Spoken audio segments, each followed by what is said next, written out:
సిద్దిపేట జిల్లా హుస్నాబాద్ లో హృదయ విదారక ఘటన చోటు చేసుకుంది. అకాల వర్షానికి ధాన్యం కొట్టుకుపోగా డ్రైనేజీ నుండి వడ్లు ఎత్తుతూ గుండెలు అవిసేలా రోదించిన ఒక మహిళా రైతు. సరిగ్గా అదే సమయంలో అక్కడికి చేరుకున్న జిల్లా కలెక్టర్ కాళ్లు మొక్కి మరీ తనను ఆదుకోవాలని వేడుకుంది.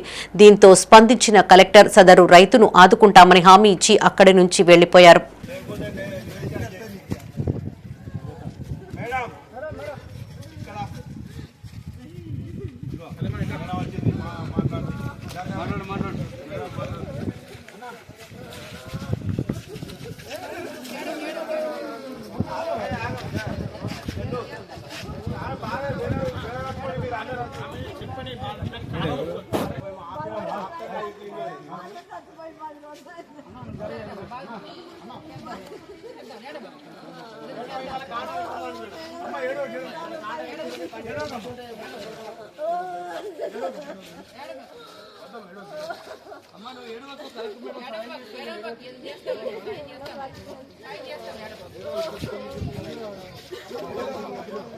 సాయం చేస్తారు మేడం.